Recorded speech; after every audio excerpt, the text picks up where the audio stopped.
Hello, c'est Nathalie. Je suis un coach mental qui adore le thé bio et les tartines au beurre. Je suis ravie de te retrouver aujourd'hui pour te parler d'une vidéo un petit peu spéciale sur le terme d'une burn-out. Est-ce que tu es candidat au burn-out? Alors, les personnes qui sont passées par le burn-out, elles possèdent des caractéristiques qui leur sont vraiment communes. Ces caractéristiques nous ont permis d'avoir un petit retour, et c'est ce qui me permet aujourd'hui de te présenter un petit peu le portrait type d'une personne qui est susceptible de faire un burn-out. Donc voilà, je ne fais pas un portrait robot. Si tu te sens en adéquation avec quelques points, ça ne veut pas forcément dire que tu vas faire un burn-out ou que tu es en train d'en faire un. Simplement, tu as quelques petites bricoles à travailler pour éviter de tomber dans ces travers-là qui sont assez compliqués après à gérer. Alors, déjà, la première caractéristique des personnes qui tombent dans le burn-out, c'est des personnes qui bossent à fond. C'est des personnes qui ont une énorme capacité de travail, qui ont une énorme capacité mentale, une énorme capacité de création. Elles vivent, ça foisonne et ce sont des machines en termes de travail. Elles tombent énormément de travail. Ça, c'est le number one, je dirais. Déjà, et le deuxième point, c'est qu'ils ont un moteur dans la vie. Ils s'accrochent à un objectif, ils ont un focus. Mon objectif, c'est celui-là. Donc, premier point, machine de guerre, je vais faire mon possible pour atteindre mon objectif. Donc, c'est assez compliqué, c'est assez compliqué de débrancher un petit peu ce driver, j'ai envie de dire, parce que c'est souvent lié à des messages qu'on a envoyés enfants de l'éducation en disant pour être performant, il faut que j'ai un diplôme d'ingénieur par exemple. Ça peut être aussi quelque chose qui est prôné dans l'enfance. Et voilà, le focus il est là-bas, le moteur il est là-bas, et on va se mettre en mode 10 000% pour essayer d'atteindre l'objectif, alors que concrètement peut-être qu'on n'est pas fait pour abattre ce genre de travail, ou on n'est pas fait pour ça tout simplement. Donc, ça va de pair, j'ai envie de dire, avec le moment 3. C'est d'avoir des attentes qui ne sont pas en cohérence avec ce qu'on est en capacité de faire. J'ai envie de dire, il n'y a rien d'impossible. Seulement, quand on voit qu'on met une énergie dingue, qu'on s'épuise, peut-être que l'objectif, il est mal caractérisé. Donc c'est pour ça que je pense que on veut toujours montrer plus parce qu'il faut qu'on se montre fort, mais en fait, il ne faut pas montrer plus, il faut montrer mieux.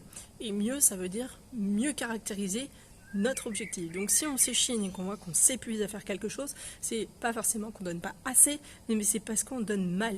Donc mieux redéfinir, voilà, ce qu'il faut faire, je pense que c'est vraiment utile. Les personnes caractéristiques qui tombent dans le burn-out, c'est des gens qui ne savent pas lâcher prise. Ils sont dans le contrôle absolu. Pas forcément dans leur taf, mais aussi dans leur vie personnelle. C'est-à-dire, gérer l'emploi du temps, faire en sorte que ça soit bien fait tel jour, telle heure et de telle façon. Vraiment, c'est des personnes qui sont dans le contrôle absolu. Limite, le coronavirus, il fallait le maîtriser. Et c'est des gens qui sont souvent très perturbés par ces périodes-là parce qu'ils n'ont pas le contrôle sur ce qui se passe. Voilà, donc ça c'est un point qui est assez présent chez les personnes qui tombent dans le burn-out, tout simplement.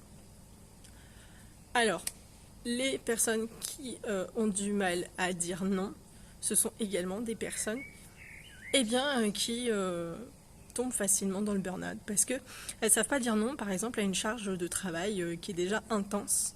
Et vu que ce sont des machines de guerre et qui vont focus vers l'objectif, si l'objectif il englobe ce que le collègue rajoute par-dessus, il va pas dire non, il va faire le travail. Et c'est comme ça qu'il va s'engrainer et tomber un petit peu plus dans l'épuisement.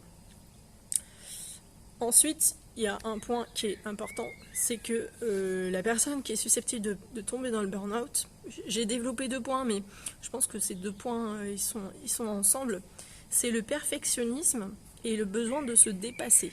Besoin de prouver en fait qu'on est capable d'aller chercher des défis, qu'on est capable d'avoir du challenge et de réussir les challenges qu'on se met tout seul. Mais parfois la barre, elle est trop haute. Donc ça rejoint un petit peu les points précédents.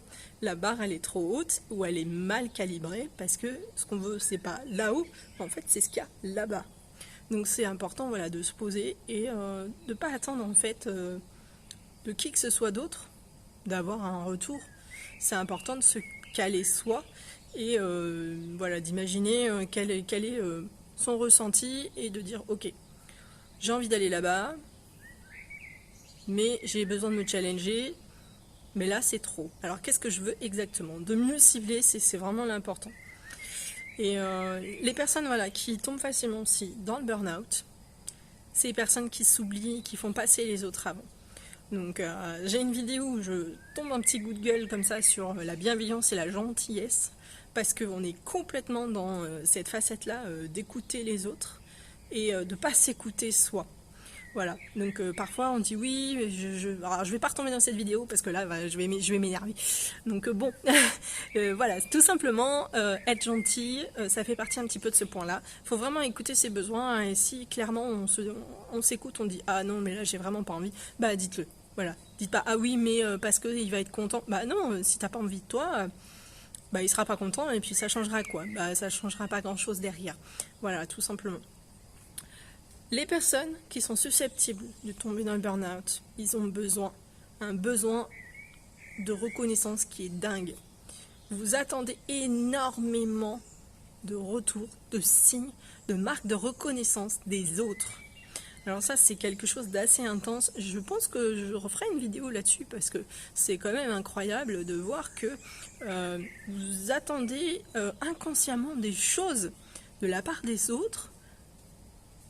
Vous dépensez une énergie dingue en fait à avoir un retour qui n'arrive jamais.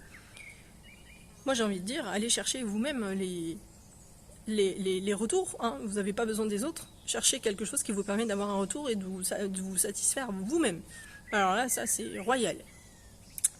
Et le dernier point qui fait tomber les personnes facilement dans le burn-out, c'est un déséquilibre, j'ai envie de dire. C'est un déséquilibre avec la notion de performance. On a envie d'être performant, ça rejoint un petit peu les points précédents, le perfectionnisme, mal à dire non, des attentes trop élevées. C'est vraiment un déséquilibre. La performance, on a envie de l'atteindre, mais à un moment donné, on n'a peut-être pas forcément les moyens. Donc c'est là où je parle voilà, de différence en fait. Il n'y a pas d'équilibre. On a envie d'avoir tel niveau de performance, mais ouais, on n'a peut-être pas les moyens et c'est ce qui se passe souvent dans le travail. On nous demande voilà, de faire de remplir des dossiers ou d'amener un projet à bien et on n'a pas forcément les moyens d'y arriver dans le temps imparti ou avec les ressources imparties. C'est un petit peu ça qui est dangereux parce que quelqu'un qui est sensible au challenge et qui ne comprend pas en fait l'équilibre qui est nécessaire pour mener les choses à bien, prendra pas le recul. Et bien y aller, machine de guerre, allez c'est parti, j'ai un objectif, j'y vais à fond. Et c'est là où on s'épuise, et à force d'aller dans ce sens-là, eh bien, bonjour burn-out. Bon, j'espère que je vous ai pas trop déprimé avec cette vidéo. Je voulais la faire parce que je pense que c'est vraiment important de comprendre quel est le profil du burn-outé. Bon, je sais pas si ça se dit ça, mais on va dire que oui, le burn-outé. Et voilà, je pense que c'est important que tu saches. Tout ce qui se passe un petit peu dans notre tête, tous les rouages inconscients ou même conscients, où j'ai pas fait exprès, j'ai vu ce genre de choses, c'est vraiment important parce que le burn-out, c'est la maladie du siècle, j'ai envie de dire, et c'est incroyable le nombre de clientes que j'ai et qui ne se sont même pas rendues compte qu'elles sont tombées là-dedans. Donc le fait d'avoir fait cette petite vidéo en t'expliquant, bon, voilà, quels sont je pense les 10 points les plus importants qui font qu'on met la main dans le burn-out, j'espère que ça fera prendre conscience que tu peux éviter de tomber là-dedans en prenant voilà, les décisions qui s'imposent par rapport à toi et uniquement à toi.